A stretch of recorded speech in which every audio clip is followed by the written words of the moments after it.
Donc, bonjour à tous. Pour ce webinaire Seed Legals, on a le plaisir d'accueillir Alexandre de Troisy Financement pour parler d'un sujet qui est un sujet qui nous est souvent posé par les utilisateurs et les startups qu'on accompagne, qui est le financement, mais le financement à la fois sur le non dilutif, dont parlera Alexandre avec Troisy Financement. Donc, c'est une société qui est spécialisée dans ces mécanismes de financement non dilutif, et aussi on parlera bien sûr de tout ce qui est dilutif, donc avec des investisseurs privés qui pourront entrer dans le capital. Et ça, c'est notre spécialisation à Seed Legals.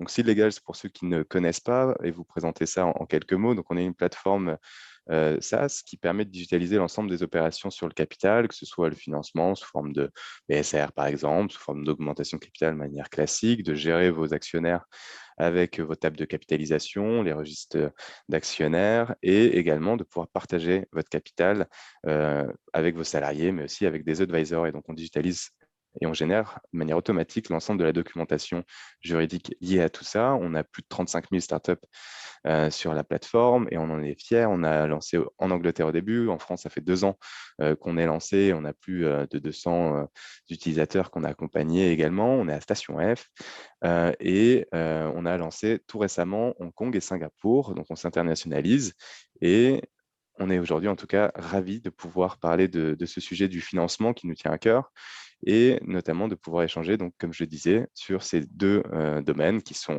le financement avec des investisseurs privés, le dilutif, et le financement non dilutif avec Alexandre. Donc, bonjour Alexandre et merci d'être là aujourd'hui. Bonjour à tous. Ravi d'être là. Très content de pouvoir échanger sur ces sujets qui ne sont pas du tout, enfin, qui sont totalement complémentaires. Le non dilutif vient toujours s'appuyer sur le dilutif, comme on pourra en parler après, donc très complémentaire. Est-ce que je dis deux, trois mots sur Avec 3i plaisir. Et sur toi aussi, je t'en et prie. sur moi? Du coup, moi, je suis account manager chez 3i Financement. En gros, on accompagne les startups sur leur volet de financement non dilutif.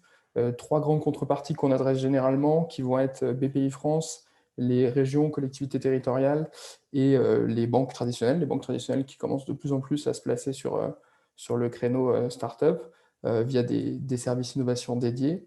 Le but, en fait, c'est de proposer un accompagnement aux entrepreneurs pour leur faire gagner du temps et monter les dossiers à leur place, les accompagner aussi sur la structuration du discours et établir un peu cette roadmap financière. Bon, ça, je pense qu'on y reviendra sur comment on peut maximiser ces effets de levier sur ce qu'on va lever, ou du moins en fonction des étapes dans la vie d'une entreprise, un lancement commercial, une clôture fiscale.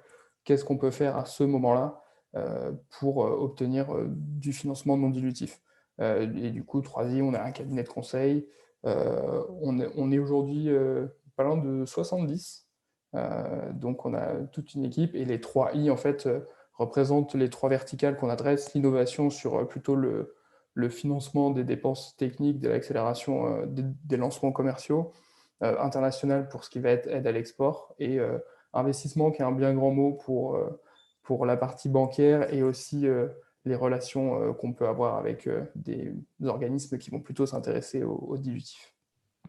Eh ben, c'est parfait, c'est bien introduit. Je te remercie, Alexandre, et je vais partager mon écran rapidement pour vous présenter, bah, du coup, le support qui va nous servir de ligne rouge sur ce webinaire. Donc, effectivement, l'idée, c'est de pouvoir maîtriser les différents mécanismes pour financer votre startup et votre projet. Il y a deux canaux, comme on vient de le dire et de l'expliquer, mais on va revenir là-dessus en détail. On s'est présenté, moi je suis country manager France côté Seed et Alexandre s'est présenté également à l'instant. Donc, on va pouvoir passer sur les 3 points qu'on va balayer ce matin ensemble. Donc, on va revenir sur effectivement le dilutif, quelles sont les différences avec le non dilutif. On va en parler ensemble. La procédure est mise en place d'un mécanisme de financement, comment on met tout ça en place. On va se donner aussi un peu des exemples pour avoir pas que des notions théoriques, mais aussi de parler de manière très concrète et pratique, parce que c'est, je pense, ce qui vous intéresse et ce qui nous intéresse également. Et évidemment, la complémentarité des mécanismes, t'en parlais, Alexandre. Donc, si on commence directement, et d'ailleurs, si vous avez la moindre question, n'hésitez pas à la partager dans le chat, hein. Comme ça, on pourra balayer et rebondir dessus. Et on se réserve aussi une petite session à la fin de questions-réponses, évidemment. Mais là, typiquement, comment on qualifierait le dilutif du non dilutif, Alexandre? Est-ce que tu pourrais nous en dire un peu plus là-dessus? En fait, c'est assez simple. C'est vrai que parfois, c'est un peu perdu de vue. Les gens qui ne comprennent pas trop la notion de dilutif, non dilutif, le dilutif, ça veut dire que le capital va se diluer. C'est-à-dire que quand vous créez une société et que vous avez des parts dedans, si vous faites rentrer un nouvel investisseur, vous possédez 100% de la société, désormais vous en possédez un peu moins en fonction de ce que vous lui donnez. Et ben c'est ça, se diluer, c'est perdre une partie de son capital au profit d'un nouvel entrant.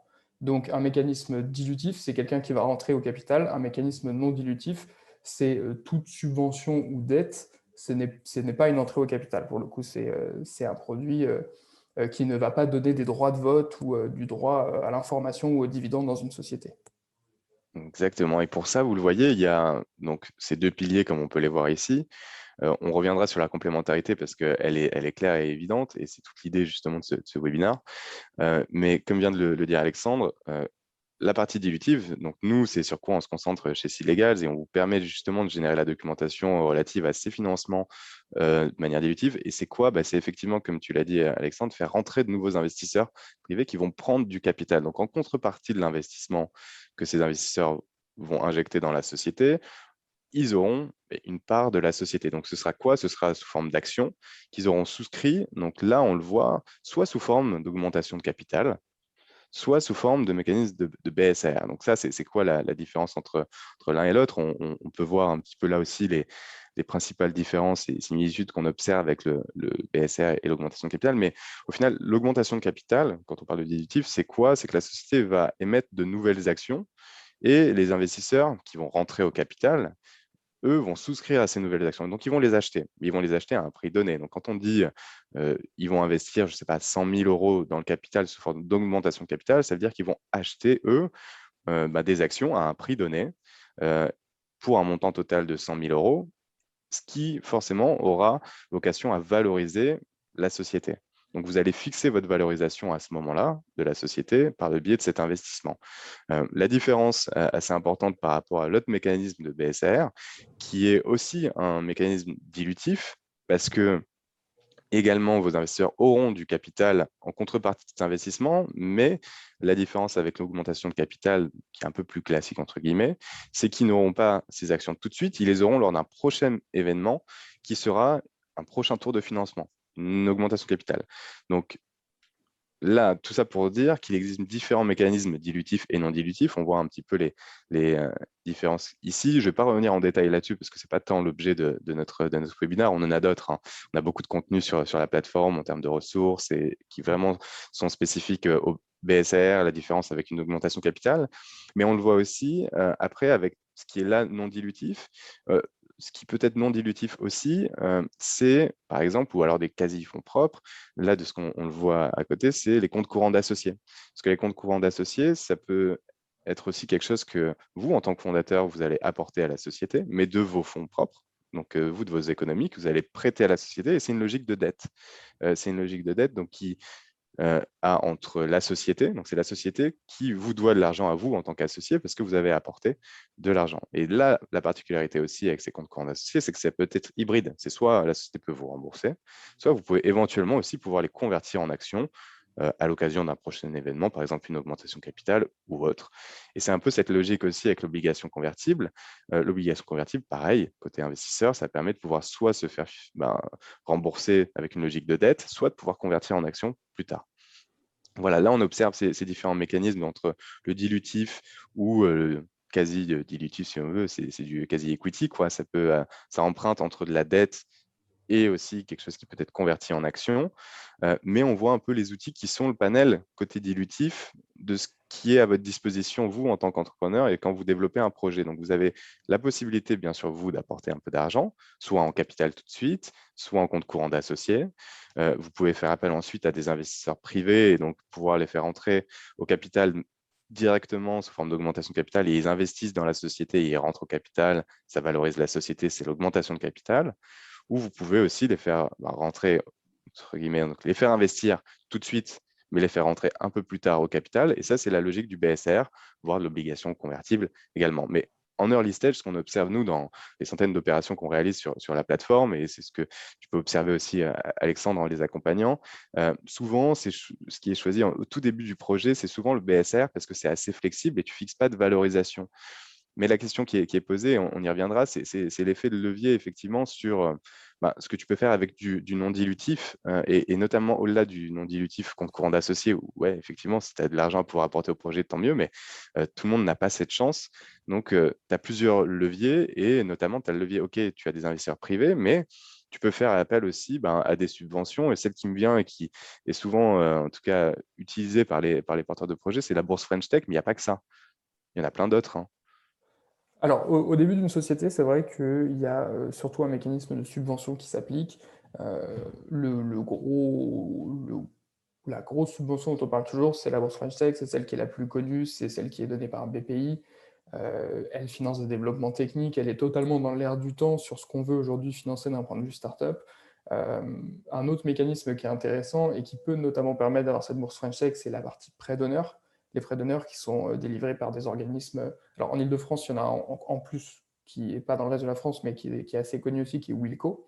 Mais on va aussi trouver Réseau Entreprendre, France Initiative, France Active. Enfin, il y a de nombreux organismes de prêts d'honneur. Là, le mécanisme de ces prêts d'honneur, c'est de dire je prête directement à la personne physique, au porteur du projet, qui va le mettre dans la société en compte courant d'associé.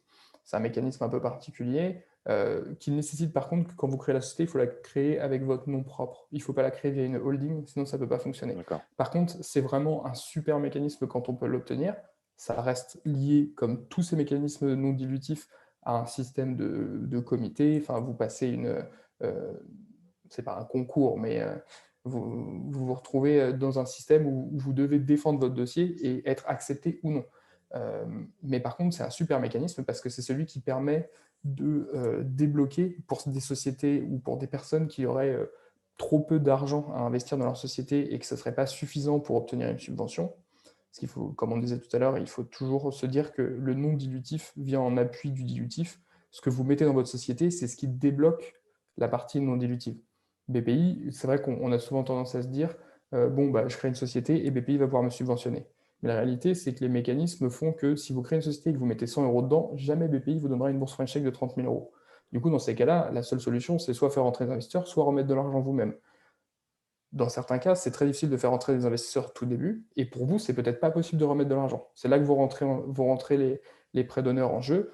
C'est un mécanisme qui va vous permettre de vous rapporter de l'argent en compte courant d'associé, et les comptes courants d'associés, bien que ce soit considéré comme une quasi-dette dans les comptes comptables, vont être considérés par un financeur comme ce qu'ils appellent du quasi-fonds propre parce que c'est tout simplement un associé qui a prêté de l'argent, donc il n'a aucun intérêt à exiger un remboursement. Et donc ça va tout à fait compter. Donc c'est vrai que le prêt d'honneur, c'est une première étape qui peut être intéressante et qui peut même permettre de faire ce levier avec une subvention derrière. C'est intéressant. Là, si on se donne un exemple concret. Donc, moi, je viens de lancer mon projet. Euh, j'ai un capital social que j'ai mis de 1 000 euros. Je suis avec un autre fondateur. On a 50-50. On a, disons, 500 actions chacun de 1 euro qu'on a mis dans le capital. Et donc là, on veut faire appel, si on se dit, OK, d'abord, on veut faire appel à la bourse French Tech. Concrètement, comment ça se passe? Est-ce qu'il nous demande en contrepartie d'avoir la moitié de nous, c'est ce qu'on a observé, ce qu'on voit. Il nous demande d'avoir la moitié. On peut, avec la bourse French Tech, avoir les 30 000 euros, mais ça nous demande d'avoir la moitié en fonds propres ou en compte courant d'associés. Est-ce que c'est bien ça? Est-ce que tu peux nous en dire plus juste sur la partie bourse French Tech subvention et aussi distinguer ce qu'est la subvention du prêt d'honneur? Eh bien, du coup, alors, très simple, le prêt d'honneur est fait à la personne physique, il est apporté dans la société, il augmente les quasi-fonds propres. La subvention Bourse French Tech, elle va être faite à la société et c'est une subvention, donc on n'attend pas qu'elle soit repayée. Par contre, D'accord. il y a effectivement le mécanisme qu'il faut apporter de l'argent pour l'obtenir et c'est parfois un peu incompris. Les gens se disent, mais enfin, moi, j'ai pas d'argent, j'ai besoin d'aide, c'est pour ça que je viens le solliciter. Mais du coup, ce fonctionnement réside dans le mécanisme de la subvention. C'est-à-dire que quand on postule pour une Bourse French Tech chez BPI et qu'on l'obtient, à l'accord, BPI ne verse que 21 000 euros D'accord. sur les 30. Et en fait, les 30 se basent sur un devis complet d'environ 45-50 000 euros. On dit, dans les 12 prochains mois, j'ai entre 45 et 50 000 euros de dépenses techniques. Et BPI va dire, OK, moi je peux subventionner environ 30 000 euros. Le souci, c'est que BPI veut, puisque c'est de l'argent gratuit, de la subvention qu'on n'a pas remboursée, BPI veut vérifier que l'entrepreneur n'utilise pas cet argent à d'autres fins que la partie technique. Donc son but, ça va être de dire, je donne que 21 et je demande que d'ici 12 mois, tu reviennes et tu me montres que tu as fait les 50 000 euros de dépenses. Et là, je te donnerai les 9 000 euros restants. Ok, Du coup, on c'est comprend bien conditionné, que ouais. si on ne donne que 21, BPI ne donne que 21 et qu'il faut faire 50, il faut bien trouver les 29 autres 1000 ailleurs. Et c'est là que rentre en jeu l'apport des fondateurs au début de la société. C'est que ces 29, c'est soit ça, soit BPI peut, en discutant avec l'entrepreneur, si la société a du chiffre d'affaires dès le démarrage, dire OK, ça peut passer avec 20 ou 25, entre 20 et 25, si la société est capable de générer le chiffre d'affaires dès le démarrage, parce qu'on comprend bien que si elle a du chiffre d'affaires, elle sera en mesure de faire ses dépenses. Mais c'est très important, quand on veut solliciter ces mécanismes-là, de subvention type bourse French Tech, il faut avoir des fonds propres, parce que sinon, le financeur ne pourra pas dire oui, parce que le mécanisme est comme ça. Et c'est là où les prêts d'honneur peuvent entrer en jeu, c'est que, voilà, si tu crées une société, tu mets 1000 euros dedans, mais tu n'as pas du tout la capacité de mettre les 29 000 qui manquent, pour débloquer cette bourse French Tech, potentiellement, si tu as un prêt d'honneur, c'est de l'argent qui va rentrer du coup dans la société. Un prêt d'honneur, c'est fait par associé. Donc, si par exemple, ton associé et toi, vous obtenez chacun 15 000 euros de prêt d'honneur, vous mettez tous les deux cet argent dans la société en compte courant d'associé, BPI va dire, OK, vous avez 30 000 euros de compte courant d'associé, vous avez 1 000 euros de capital social, vous avez 31 000 euros, c'est suffisant, vous remplissez ce critère de fonds propres. Mais encore une fois, on voit bien le mécanisme de c'est complémentaire et ce n'est pas possible sans. On ne peut pas arriver et dire j'ai mis 1000 euros dans ma société, je veux 30 000. BPI ne portera pas le risque du projet à la place du porteur du projet.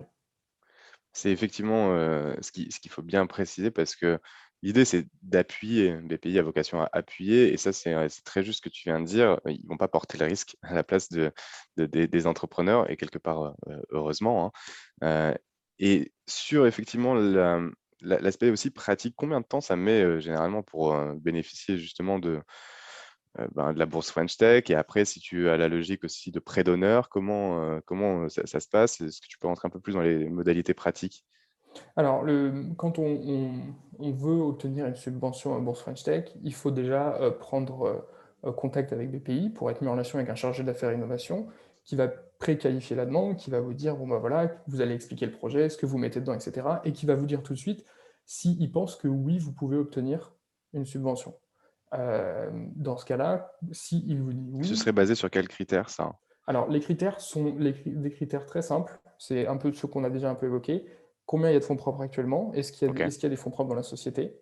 Ensuite, est-ce que vous avez des dépenses techniques et un projet technique qui rentre dans ce cadre?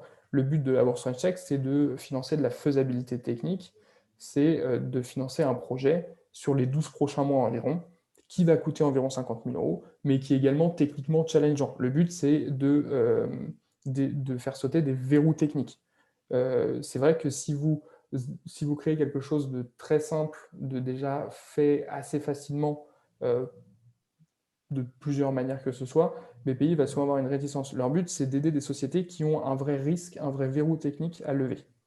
Donc, ils vont juger des fonds propres, du projet, et est-ce que les dépenses, est-ce qu'il y aura les bonnes dépenses qui vont avec. À partir de là, si ces critères-là sont remplis, alors ils vont juger plein d'autres choses. Est-ce qu'ils estiment que le modèle a l'air pertinent? Est-ce qu'ils estiment que les personnes qui portent le projet sont suffisamment convaincants également? Il y a quand même, il faut toujours se rappeler qu'il y a une question d'humain. Vous rencontrez un humain qui a des critères certes arrêtés, mais qui a aussi sa sensibilité propre.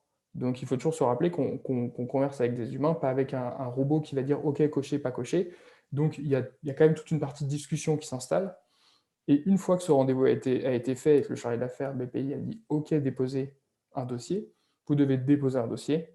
Et là, d'un point de vue pratique, une fois que le dossier est déposé, il faut généralement un mois et demi, voire 2 mois avant que le chargé d'affaires ouvre le dossier, commence à poser des questions. Et je dirais qu'entre le moment où le dossier est déposé et le moment où vous pouvez espérer avoir l'argent, il faut compter quand même entre 3 et 4 mois. Donc il ne faut pas Ok. le considérer comme un mécanisme d'urgence. C'est un super mécanisme. Obtenir de l'argent gratuit qui n'a pas à être remboursé, qui ne prend pas de part au capital, c'est super pour pouvoir accompagner le début d'un développement technique. Mais il faut comprendre que ça ne va pas remplacer les fonds que vous allez mettre au début. Ce n'est pas ce qui va vous permettre de démarrer. C'est un plus qui va arriver au fur et à mesure de la vie de la société, mais c'est assez long. Il faut comprendre qu'ils ont beaucoup de travail et qu'il y a aussi des mécanismes inhérent au fait qu'il va falloir passer ensuite signer un contrat, qu'un back-office débloque des fonds, etc. Donc voilà, dites-vous qu'au moment où vous déposez, il y a entre 3 et 4 mois avant de pouvoir avoir cette première tranche de 21 000 euros. OK. Sur le prêt d'honneur, c'est un petit peu différent. Vous postulez en ligne, on vous envoie des documents que vous devez remplir, c'est beaucoup plus succinct. Et après, vous passez devant un comité qui va vous poser des questions, etc. Mais encore une fois, le mécanisme va bien mettre 2, 3, 4 mois avant qu'il se passe quelque chose. Dans tous les cas, se rappeler d'une chose, parce que c'est vrai qu'il y a aussi des porteurs de projets qui portent un projet sans créer tout de suite la société. Il faut que la société soit créée pour pouvoir déposer ces demandes. Et là, on le voit justement dans le tableau, prêt d'honneur, tu vois, cette nature de l'aide, la finalité, c'est plutôt de constituer ou renforcer les fonds propres, comme tu l'as dit. C'est ça. C'est porté par les porteurs de projets et non pas par la société. Tu l'as aussi dit et tu l'as bien spécifié. Ça veut dire que c'est des engagements personnels, côté fondateur. Alors, ça reste un engagement très particulier. Souvent, les conditions vont être pas de taux d'intérêt, un an de différé avant de rembourser quoi que ce soit, et généralement un remboursement qui s'étale sur 4 à 5 ans. D'accord. Mais il n'y a pas de vrai, comme son l'indique, c'est un prêt sur l'honneur. Et ce qu'on peut avoir tendance à dire, c'est si vous remboursez pas Mmh. ce prêt d'honneur, c'est que vous n'avez pas d'honneur, vous êtes quelqu'un qui n'est pas respectable en quelque sorte. C'est un vieux mécanisme qui existait il y a très longtemps et qu'on a remis un peu au goût du jour là-dessus. Le but, c'est un peu de dire, OK, je prête de l'argent pour accompagner une bonne idée et un entrepreneur qui en a besoin. Je m'attends à ce qu'il rembourse un jour, mais je m'attends surtout à ce qu'il rembourse quand ça va avoir marché. Donc si les termes de base ne sont pas respectés, le mécanisme de prêt d'honneur n'a pas la capacité de venir vous saisir des biens, par exemple. OK. C'est Il n'y quelque a pas chose qui, d'hypothèque, il n'y a voilà, pas c'est de quelque truc chose qui est garanti, contre-garanti. Voilà, d'accord, c'est ça. OK. C'est ce que sinon, enfin, c'est vrai que sinon, ce serait prendre un gros risque d'aller solliciter un prêt d'honneur pour essayer de faire un levier, en sachant qu'il Mmh. faut toujours se rappeler qu'une subvention n'est pas automatique. Donc voilà. Donc non, le système est quand même bien fait et suffisamment flexible, mais attention, c'est concurrentiel. C'est-à-dire que les gens connaissent ce mécanisme, il faut postuler et il faut défendre son dossier. OK, et c'est un peu différent, parce que ces prêts d'honneur, ils sont donnés par la BPI principalement ou, après est-ce que, là, tu vois, en dessous, il y a l'emprunt bancaire. Est-ce qu'on peut aller auprès de sa banque et demander ce type de prêt d'honneur ou on serait dans une logique purement, de dette et là, on aurait, oui, effectivement, il faudrait apporter des garanties ou autre? Comment ça se passe? Est-ce que Le prêt d'honneur, c'est pas BPI, ce sera les organismes Wilco, Réseau Entreprendre, France d'accord, Initiative, et après des organismes un peu spécifiques qui en font. Ils sont généralement assez faciles à trouver sur Internet, mais voilà, les gros acteurs, c'est Réseau Entreprendre, parce qu'il y en a dans toute la France, des réseaux entreprendre locaux. France Initiative, exactement pareil. Wilco, c'est qu'en région parisienne, c'est un réseau un peu plus élitiste. Par contre, ceux qui l'obtiennent obtiennent des gros prêts d'honneur, des gros montants. Donc c'est très intéressant quand vous avez un projet qui rentre dans leur thématique. Mais voilà, ce n'est pas directement le pays. Par contre, il peut souvent y avoir potentiellement de la contre-garantie de ce prêt d'honneur qui est fait par BPI. OK. Et là, on le voit aussi, après, on a les subventions, donc on en a pas mal parlé. Après, on a des avances remboursables et des prêts, des garanties, des exonérations et crédits d'impôt. Tout ça, ça fait partie un peu des mécanismes non dilutifs, mais ça suit un ordre particulier, une chronologie, enfin, on va peut-être y revenir ensuite, hein, mais ça suit bien une chronologie particulière. Alors oui, en fait, c'est souvent une question de maturité de la société et ce qu'il y a dedans. C'est-à-dire que le non dilutif, comme on disait, est toujours basé sur le dilutif et sur ce qui se passe dans la société. Donc, la subvention, c'est un accompagnement de démarrage quand la société a entre 20 et 30 000 euros de fonds propres au début de la société. Soit parce qu'ils ont été apportés par les fondateurs, soit parce qu'il y a eu des investisseurs dès le début, soit parce qu'il y a eu un prêt d'honneur, ou tout combiné. Les emprunts bancaires, il faut comprendre qu'une banque, même si aujourd'hui les banques sont OK pour ne plus financer que des sociétés aux actifs matériels classiques type des boulangeries, qui comprenaient bien avant et que c'est pour ça qu'ils avaient un peu de mal à accompagner les sociétés à l'actif immatériel, type des sociétés qui fournissent un logiciel en SaaS. Ils sont OK pour accompagner, mais une banque, il faut comprendre qu'elle ne se rémunère pas sur ses prêts. Aujourd'hui, pour une banque, les prêts ne sont pas assez chers pour que ce soit un vrai système rémunérateur. Ce qui intéresse les banques, ce sont les flux. Et pour qu'il y ait des flux dans une société, il faut qu'il y ait des salariés à payer, des fournisseurs à payer et qu'il y ait du chiffre d'affaires qui rentre. Donc, il faut comprendre que souvent, le premier critère d'une banque, au-delà des fonds propres, c'est est-ce qu'il y a du chiffre d'affaires. Donc on comprend que D'accord, si ouais. au début, on a besoin de subventions pour développer son produit, l'emprunt bancaire ne va pas être disponible tout de suite parce que si le produit n'est pas développé, il y a peu de chances qu'il y ait du chiffre d'affaires. Donc, ce ne sera pas l'emprunt bancaire comme on peut l'entendre, effectivement traditionnel, aller chercher à sa banque du coin et institutionnelle qu'on connaît. Pas tout de suite, en tout cas, pas à l'amorçage, pas au début du projet. Non, c'est Généralement, non. OK. Mais encore une fois, il y a de l'humain. Ouais, On ça peut tomber dépend de sur ce un chargé chargé, d'affaires du qui, conseiller, voilà, ouais, qui bien aime sûr. le projet, qui a envie et qui va peut-être tout faire. Après, il a des règles aussi, mais encore une fois, tout ce qu'on dit, il faut toujours comprendre il y a des règles assez générales, et puis il y a des situations particulières où des gens obtiennent des choses, on n'aurait pas cru qu'ils puissent obtenir ça, et c'est tant mieux pour eux. Et ça fait le lien justement avec la mise en place des fonctionnements de financement privé, comment préparer une levée de fonds et aller chercher des investisseurs voilà, privés. Donc, c'est des business angels, on parle de friends and family. Donc, c'est quoi le friends and family? C'est des personnes qui sont proches de vous, qui sont prêtes à vous financer vous plutôt que votre projet parce que vous appréciez. Après, elles le font parce que c'est vous. Et après, il y a des investisseurs privés qui sont effectivement peut-être des professionnels de l'investissement, des fonds d'investissement. Et pareil, comme vient de le dire Alexandre, pour les emprunts bancaires, pour le non dilutif, la logique pour le dilutif et la même sur la chronologie en fonction du moment où vous allez chercher des fonds, que ce soit non dilutif, que ce soit avec des acteurs privés, des investisseurs privés, pareil, ça répond à des logiques un peu différentes. Et donc là, la question, c'est comment préparer votre levée de fonds. Si vous êtes au début de votre projet, bien sûr, il faut préparer un support qui est un peu comme le dossier, mais la version OK investisseur privé, qui vous servira de toute façon dans les deux cas, qui est la présentation de votre projet et la projection que vous en faites. Et en gros, de pouvoir le décrire de manière assez synthétique dans un pitch deck. Donc ça aussi, on a des contenus sur comment le rendre un peu plus attractif et convaincant. Mais après, il y a aussi comment cibler quel type d'investisseurs. Donc, les investisseurs au tout début, ce seront probablement des personnes individuelles, soit business angels, soit des proches qui vont financer votre projet à hauteur de certains montants. C'est ce qu'on observe beaucoup sur Illegals. Et ce qui permet donc d'augmenter vos fonds propres et notamment de pouvoir après faire des effets de levier, comme en parlait Alexandre et comme on le voit aussi à Illegals, de faire pourquoi pas, là, les 30 000 euros dont on parlait, ou 29 000 euros pour toucher la BPI, c'est peut-être des investisseurs privés qui vont mettre 15 000 et 15 000 et qui vous permettront de faire l'effet de levier avec la bourse French Tech ou faire des prêts d'honneur en plus. Donc ça a en tout cas vocation à permettre de financer votre projet. Mais si on retropédale un peu là-dessus, ça veut dire quoi? Ça veut dire qu'il faut définir son besoin de financement. Et son besoin de financement, il faut le définir d'un point de vue global. Pourquoi vous allez avoir besoin de 100, de 200, de 300 000 euros et vous allez en faire quoi? Et ça, c'est un prérequis indispensable, à la fois pour tout ce qui est non dilutif, mais tu vas nous en dire un peu plus, Alexandre, là-dessus, mais également pour tout ce qui est dilutif. Des investisseurs privés, ils vont se dire, OK, on va financer le projet. Eux, ils se disent, ils vont financer le projet à hauteur d'un montant, OK, certes, et donc acheter des actions, comme on se l'est dit, ou alors des BSR qui leur donneront des actions un peu plus tard dans telle et telle condition. Et l'idée, c'est que plus tard, ce soit fructifié comme investissement, soit en cas de revente de leurs actions, soit peut-être en cas de dividendes redistribués. Voilà, c'est les deux façons de pouvoir rémunérer ces investisseurs à terme.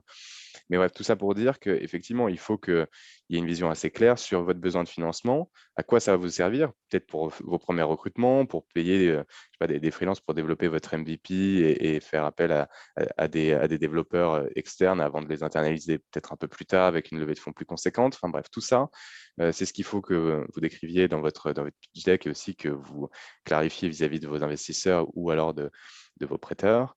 Et donc là-dessus, c'est quand même assez important de se dire, OK, moi, je chercherais à avoir peut-être 300 000 euros, mais comment ensuite on ventile de ce qui est du privé, de ce que je vais aller chercher auprès d'investisseurs privés, de ce que je peux faire ensuite en effet de levier avec du non dilutif. Donc, on voit la complémentarité. Et pour juste terminer sur comment trouver les investisseurs, on est dans des logiques vraiment d'aller trouver des personnes qui sont proches de l'activité, de pouvoir aller sur LinkedIn ou autre. Et c'est un peu une logique commerciale d'aller prospecter pour trouver des personnes qu'on pourra convaincre et avec qui il y aura un feeling aussi pour pouvoir vous accompagner à la fois financièrement, mais pas que dans le cadre de votre projet. Choisir un lead investor, c'est peut-être quand on va discuter des termes pour pas discuter des termes avec tout le monde. Donc, vous choisissez un plutôt que discuter avec tout le monde et c'est la personne généralement qui m'a indiqué le plus élevé. Et enfin, après le roadshow là-dessus, c'est aller de manière assez continue, pendant 2, 3 mois, présenter votre projet, convaincre des investisseurs et les faire rentrer au capital. Vous pouvez le faire de manière plus flexible, les faire rentrer au fil de l'eau avec les BSR, ou alors avec l'augmentation de capital, il faut que vous ayez convaincu un certain nombre, vous ayez un certain nombre d'investisseurs qui soient OK pour vous financer. Et à un moment, vous faites le closing, comme on l'appelle, et vous les faites rentrer au capital après avoir discuté des différents termes. Mais là, on voit du coup la complémentarité et ce qui est un peu lié. On en a parlé justement sur les dossiers de subvention. Donc là, on était sur l'approche un peu donc investisseur privé, mais on voit que ça se répond beaucoup, notamment si on revient sur la définition bah, du besoin de financement. Il faut qu'il y ait un montant global et après se dire, comme je l'ai dit, OK, combien peut-être pour le non dilutif, combien pour le dilutif? Toi, tu le vois souvent, Alexandre. Est-ce que tu peux nous en dire plus là-dessus? Alors c'est vrai que c'est la question la plus importante aujourd'hui. On voit des levées de fonds dans tous les sens et enfin, sur LinkedIn est plein de messages, de posts sur des levées de fonds et on a toujours plus de licornes, etc. Mais il faut toujours se rappeler derrière, c'est exactement que c'est un besoin au final, au départ, c'est un besoin d'argent maintenant qu'on n'a pas et qu'on ne va pas pouvoir générer avec notre activité et dont on va avoir besoin dans les prochains mois pour accélérer, pour faire telle ou telle chose. Et nous, on a souvent la question de gens qui viennent nous voir et qui nous disent, voilà, par exemple, j'ai besoin de 300 000 euros. Du coup, ce que j'aimerais faire, c'est je vais lever 150 et je vais aller chercher 150 en non dilutif. Ce qu'il faut toujours se rappeler, c'est que le non dilutif, quoi qu'il arrive, ce sera un dossier à déposer. Donc, il va y avoir une instruction, que ce n'est pas automatique. Et du coup, nous, on a plutôt tendance à conseiller de considérer le non dilutif comme un bonus.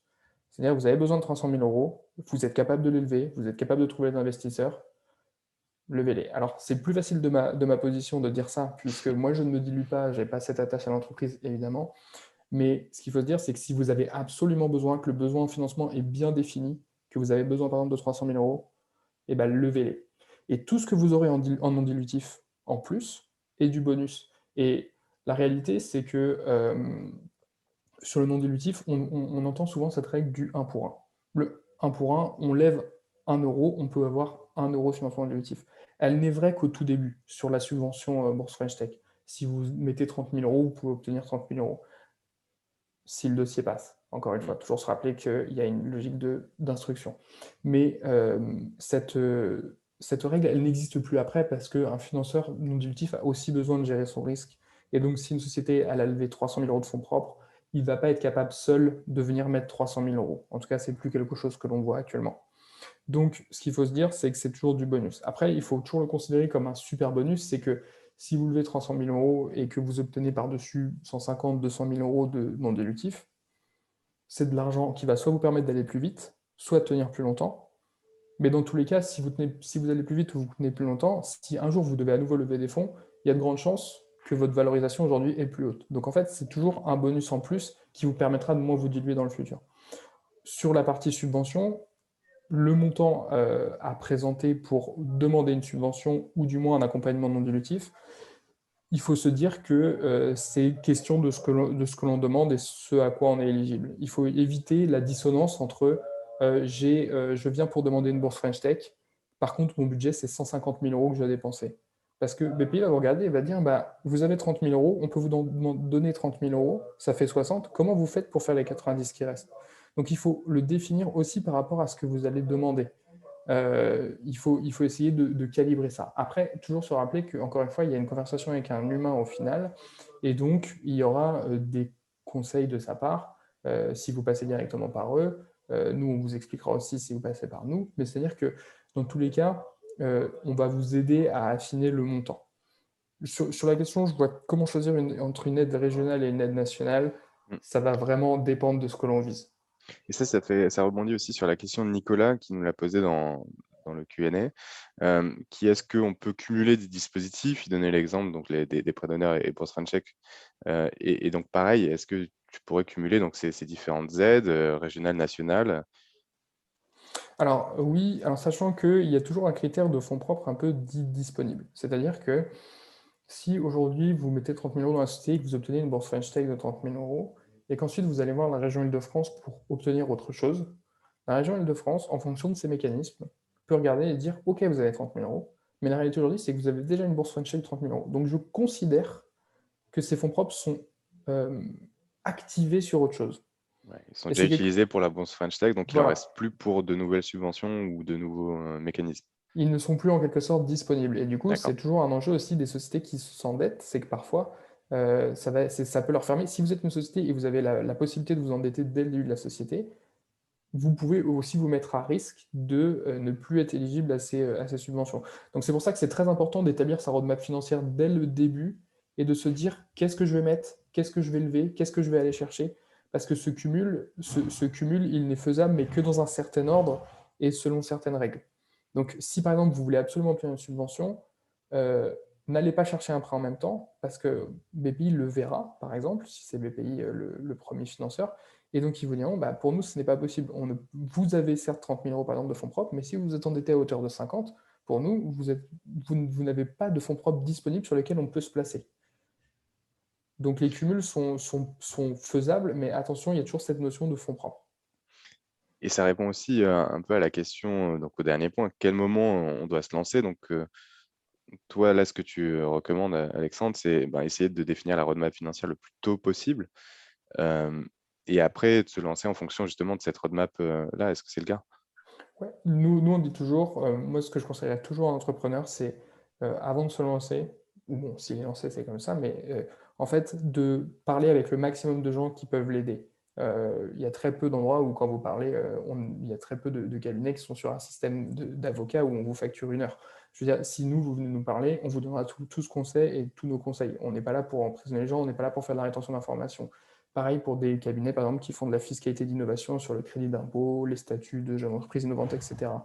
Euh, En fait, le truc, c'est qu'il faut essayer d'aller chercher toutes les infos tout de suite pour savoir tout ce qui existe et ne pas se retrouver dans des situations où, en fait vous étiez éligible et vous ne l'êtes plus. Je vais prendre un exemple très simple, mais qui est pourtant assez logique et assez parlant, c'est des sociétés qui se créent. Euh, la personne met 30 000 euros dedans en se disant, bah, un jour, comme ça, j'aurai accès à BPI. 6 mois après, il n'y a plus rien, et ils se disent, bon, bah, maintenant que j'ai plus rien, je vais aller solliciter de l'aide. La réalité, c'est que le fonctionnement, le mécanisme dont on a parlé tout à l'heure, fait que vous n'y êtes plus éligible. Parce qu'en fait, certes, il y avait 30 000 euros au départ, mais puisqu'il n'y a plus de trésorerie aujourd'hui sur le compte, mes pays va dire, OK, mais les 30 000 euros, ils ont été apportés au début, aujourd'hui, ils ne sont plus là. Donc si moi je vous verse 21, vous n'êtes capable de faire que 21. Et donc vous ne pourrez pas faire les 29 qui permettent de justifier la subvention. Donc c'est pour ça qu'il faut prendre ces informations tout de suite, comme ça vous évite de faire ce genre d'erreur. Donc D'accord. la roadmap financière, la manière d'avancer sur sa stratégie financière, c'est vraiment quelque chose qui s'optimise dès le début en plusieurs étapes, découper ces étapes de financement en fonction de ce qu'on a à faire. Et encore une fois, c'est encore une fois lié aux besoins. Notre première étape, quelle est-elle? Est-ce qu'on doit faire du développement technique pendant 6 mois et on ne pourra pas rentrer de chiffre d'affaires et on ne pourra pas recruter, on ne pourra pas faire telle ou telle chose? Ensuite, à quel moment on lance? Et en fait, face à ça, ça met des montants. Et sur ces montants, bah, qu'est-ce qu'on peut aller chercher sur chaque montant? C'est là où c'est hyper important de bien définir ces étapes. Et en termes de délai aussi, parce que la bourse French Tech, il y a un délai par rapport à la création de la société, non? Alors, par exemple, sur la bourse French Tech, si vous avez plus d'un an, c'est fini. D'accord. C'est entre la création et un an. Alors, c'est la date qui est prise en compte, c'est l'immatriculation. Et la date qui est prise en compte également, toujours se rappeler, c'est le dépôt du dossier complet. C'est-à-dire D'accord. que si vous déposez votre dossier au bout du 11e mois, même si BPI l'instruit 2 mois après, ils prennent en compte le fait que le dossier complet a été déposé au 11e mois, vous avez encore le droit d'y accéder. Ok. Donc, c'est effectivement important d'avoir cette roadmap et ces délais en tête pour pouvoir ben, essayer d'avoir les différents mécanismes de financement, que ce soit privé, que ce soit non dilutif, et pour pouvoir les adresser. Je pense qu'on a répondu à ta question, Nicolas. Ensuite, là, c'est effectivement, on parlait de complémentarité des mécanismes, donc des subventions, mais on a aussi donc la complémentarité des différents mécanismes, donc financement privé et financement donc institutionnel ou public ou des subventions. Et donc là, on le voit, donc en fonction du concept, de l'amorçage, les aides évoluent. On a un peu cette roadmap et ce que tu expliquais aussi sur la partie non dilutive, parce que sur la partie privée, en tout cas dilutive, comme on le voit ici, bah, souvent on a, oui, les fonds propres. Donc nous, en tant qu'entrepreneurs, fondateurs, ils apportent de l'argent. Il y a le friends and family, donc des proches, qui peuvent financer de manière avec différents mécanismes, donc le BSAR, une augmentation de capital ou un compte courant d'associés. Après, on voit aussi que à l'amorçage, donc lors d'un site par exemple, pareil, on retrouve un peu ces mécanismes-là. On a peut-être des business angels ou d'autres fonds early stage qui pourraient aussi vous aider à financer votre projet, mais les mécanismes restent plus ou moins les mêmes, hein, du BSR, du compte courant d'associé, d'augmentation de capital. Et en fait, là où on voit que ça quand même évolue pas mal, c'est sur la logique du financement public et du non dilutif. Et donc là, est-ce que tu peux nous en dire un peu plus? Parce qu'une fois que tu as peut-être recruté des salariés, tu peux avoir une logique de, t'en parler un petit peu en filigrane, donc de statut GEI, crédit d'impôt. Ça vient plus tard.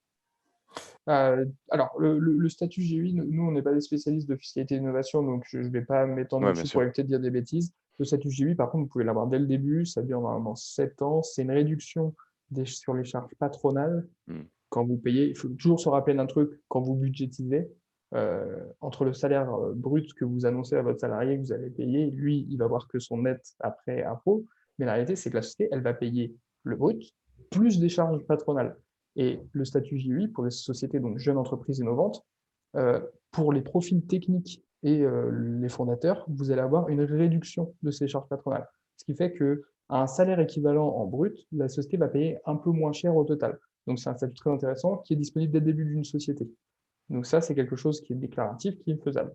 Les crédits d'impôt, en fait, un crédit d'impôt, c'est simple. S'il faut attendre une première clôture fiscale pour avoir une première déclaration d'impôt, et également donc de dire, bah, voilà, on a fait tels travaux techniques, on a eu telles dépenses techniques qui sont éligibles ou non. Encore une fois, je conseille à toute personne qui crée une société, qui va avoir des dépenses techniques, de se rapprocher d'un cabinet qui est spécialiste de ça, d'aller chercher des conseils, parce que c'est pareil, il y a des prestataires qui ne sont pas éligibles, il y en a qui le sont.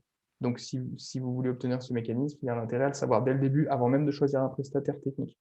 Euh, donc, il y a ce mécanisme-là. Donc, le crédit d'impôt va attendre la fin d'un exercice fiscal.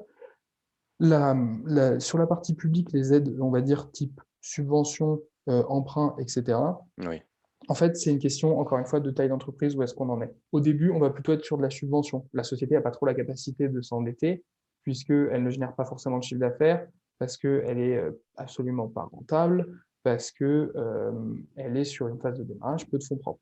Dès que la société devient un peu plus grande, on va plutôt être sur un mécanisme de prêt. L'avantage sur les prêts publics par rapport aux prêts bancaires, les prêts de BPI par exemple, c'est que c'est des prêts avec des différés, 2 à 3 ans avant de rembourser du capital, avec une logique de bah, je vous laisse le temps de développer votre techno, je vous laisse le temps d'accélérer d'un point de vue commercial, de commencer à créer de la valeur, de générer de la valeur, du bénéfice avant de rembourser. Et en plus, ce sont des prêts sans garantie personnelle, ce qui est quand même plutôt intéressant d'un point de vue risque pour le fondateur. Et c'est également des prêts avec des taux d'intérêt qui sont généralement intéressants et avec un remboursement derrière long. Par exemple, sur les prêts les plus connus, prêts d'avançage, prêts innovation R&D, vous êtes sur des mécanismes où vous allez avoir 2 à 3 ans différés, plus 5 ans de remboursement derrière. C'est un prêt qui s'étale sur 7 à 8 ans. Ça laisse quand même le temps à l'entreprise de vraiment se développer avant de commencer à devoir être remboursé. et Et les taux d'intérêt, c'est combien à peu près ce que tu observes sur ces différents mécanismes? alors, sur les prêts plutôt R&D aujourd'hui, alors sauf sur certains qui vont être liés à des entreprises deep tech où il ne va pas forcément y avoir de taux, il peut y avoir des prêts sans taux d'intérêt, D'accord. des mécanismes, un mélange de subventions et de dettes, mais pour la plupart des sociétés qui vont être considérées comme innovantes et pas deep tech, ça va plutôt être un système de taux d'intérêt classique. Là, le taux d'intérêt, vous allez avoir sur les prêts à la R&D plutôt entre 1 et 2%. Sur des prêts à l'amorçage, puisque le différé est plus long, vous allez plutôt être entre 3 et 4. Ok. Mais dans la réalité, c'est qu'aujourd'hui, ce qu'il faut toujours se rappeler, ça dépend, les backgrounds des entrepreneurs sont très différents, donc la logique financière est pas comprise de la même façon par tout le monde, mais il faut toujours se rappeler que de la dette, ça reste très intéressant et que le taux, en quelque sorte, d'intérêt caché que pourra avoir un investisseur en prenant une part au capital, son taux de rendement interne, ce que lui attend comme retour sur investissement, est bien supérieur à ce 3 ou 4% par exemple. Donc voilà, c'est toujours se dire que ça baisse le coût total du capital. Donc c'est très intéressant et c'est primordial de toujours essayer de faire du levier sur ce qu'on aime. On revient encore une fois sur la complémentarité. Quand on parle effectivement des faits de levier, c'est ça, hein, c'est la complémentarité des différents mécanismes, c'est de pouvoir financer votre projet en répondant à votre besoin de financement qui se doit d'être défini le plus tôt possible. Et effectivement, je te rejoins Alexandre sur ce conseil et de pouvoir après ventiler entre les différents mécanismes. OK, on peut faire appel à des investisseurs privés. Il y aura du coup une part de capital qui sera prise et ça fait le lien effectivement avec la question de Gaëtan là, qui nous pose la question suivante. J'ai créé un MVP non commercialisé, la société ne génère pas encore ou que très peu de chiffre d'affaires, donc ce qui est souvent le cas, et ce qui est normal. Une société souhaite investir dans mon projet à hauteur de 50 000 euros. Comment puis-je déterminer le nombre de parts que représenteraient ces 50 000 euros? Mais en fait, là, c'est en fait vraiment de manière assez simple une règle de 3. Donc, c'est-à-dire que si cette société, par exemple, va investir 50 000 euros et que vous vous dites, je vais lui donner 10% du capital. Donc, 10% du capital vaut 50 000 euros. Ça veut dire que 100% du capital vaut 500 000 euros. Vous voyez l'idée.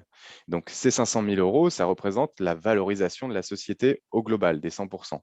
Juste avec cette règle de 3, parce que 50 000 euros égale 10% du capital. Et donc là, on raisonne plus en pourcentage que combien d'actions ça représente vraiment, ça pourra découler, bien sûr.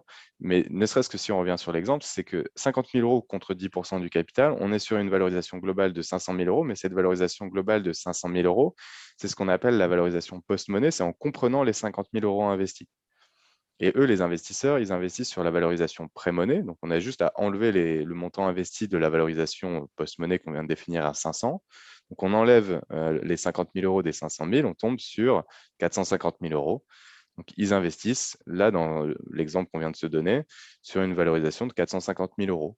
Pourquoi pas? Là, la seule question à se poser, c'est est-ce qu'effectivement, on donne 10% du capital pour ces 50 000 euros, ce qui est peut-être assez important, et c'est aussi la raison pour laquelle peut-être aussi on ne veut pas définir la valorisation qu'on vient de donner là par une règle juste arithmétique, une règle de 3 assez simple, et qu'on ne veut peut-être pas donner 10% du capital pour éviter une trop forte dilution tout de suite, et bien là, on vient sur le mécanisme du BSR. Et le BSR, justement, il a vocation, lui, à éviter qu'il y ait la dilution là tout de suite et à la projeter lors du prochain tour de financement, à un moment où, par exemple, dans ton cas, Gaëtan, tu auras du coup plus qu'un MVP peut-être, tu auras du chiffre d'affaires un peu plus conséquent et tu auras une traction commerciale un peu plus importante qui te permettra d'aller chercher un financement peut-être plus conséquent pour recruter, pour passer à une internalisation du développement de ta solution, d'augmenter justement après ton chiffre d'affaires et te projeter comme ça. Et c'est souvent ce qu'on observe en pratique. Donc, il y a les hypothèses qu'on peut avoir. C'est soit tu fais rentrer tout de suite avec une augmentation de capital et tu donnes effectivement des actions tout de suite à ces investisseurs qui investissent 50 000 euros.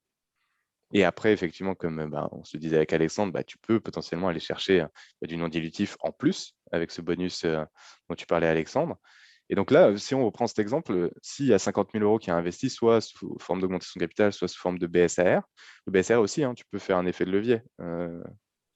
Normalement, alors on a vu des cas où parfois c'était pas accepté, mais un BCR de toute manière, d'un point de vue comptable, il va rentrer dans les fonds propres, il va aller se loger dans les primes d'émission. C'est juste qu'au début, il ne va OK, pas rentrer dans la partie capitale, donc normalement, on peut faire un effet de levier sur le BSR. parfait. Donc, dans les deux cas, effectivement, tu pourrais éventuellement faire cet effet de levier. Et là, pour revenir à ta question, donc combien ça représenterait d'actions? Ça représenterait d'actions, ça dépend de combien il y a d'actions là aujourd'hui dans ton capital.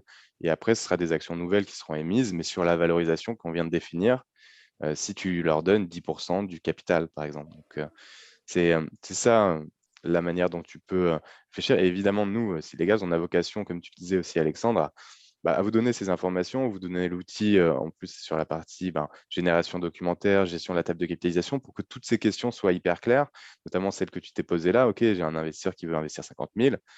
Combien il aura d'actions, comment ça se passe, on y répond, on a un outil qui permet de faciliter ces opérations. C'est toute l'idée voilà, de ce qu'on développe, nous, à Sidegaz, et en plus avec des partenaires comme Troisi pour faire la complémentarité sur les aides et sur vos besoins, vous, en tant qu'entrepreneur, et dans le cadre de le lancement de votre projet. Voilà, c'est le but de nos solutions. Est-ce qu'on a d'autres questions dans les participants? Ah, Alors, comment calculer la valeur de sa boîte? comment calculer la valorisation de sa boîte? On revient sur l'exemple que je viens de donner, en tout cas au tout début du lancement d'un projet. On a deux façons, mais tu me disais aussi ce que tu en penses, Alexandre. C'est assez intéressant d'avoir ta vision là-dessus. En gros, souvent, ce qu'on dit, ce que je dis de mon côté, c'est que c'est soit la règle de 3 là, qu'on s'est faite, c'est-à-dire combien va être apporté en capital. Et donc là, on ne prend pas en compte tout ce qui est non dilutif. On prend uniquement ce qui va être apporté par les investisseurs privés. Mettons 100 000 euros. Et après, on se dit combien on va leur donner en contrepartie en capital. Et donc là, c'est la règle de 3 qu'on a faite avec l'exemple de Gaëtan. Donc si on reprend un exemple, 100 000 euros investis pour 10% du capital, la valorisation post-monnaie, ce sera de 1 million d'euros. On enlève les 100 000 euros investis, on tombe sur 900 000 euros pré-monnaie. Voilà, ça c'est la valorisation et tu l'as faite avec cette règle de 3. C'est aussi simple que ça. Après, tu peux aussi utiliser d'autres méthodes qui sont, par exemple, du comparable. Donc, te comparer peut-être à une société qui est dans ton secteur d'activité, qui a levé des fonds et de pouvoir te donner un ordre d'idée. Donc, il faut aller trouver l'information, est-ce que tu l'as? Et ça va te donner un indicateur sur, OK, ils ont peut-être levé 500 000 euros. Tu te dis qu'ils vont donner en général, c'est ce qu'on observe en pratique, entre 20 et 25% du capital. Tu refais ta règle de 3 et tu tombes sur une valorisation qui te donne des ordres d'idées qui permettent ensuite d'aller négocier avec tes investisseurs. Parce que la valorisation, après, ce sera le principe de la négociation et tes investisseurs, ils se mettront d'accord avec toi sur, OK, ça c'est la valorisation sur la base de laquelle tu vas investir et toi, sur la base de laquelle tu vas les faire entrer dans ton capital. Tu avais d'autres, toi, tu l'observes, je pense, aussi souvent, cette question de la valorisation, parce que là, c'est au début des projets. Après, tu as des logiques de valorisation sur du multiple de chiffre d'affaires, sur des actifs immatériels. Mais ça, tu le vois un peu plus tard, hein. Tu confirmes?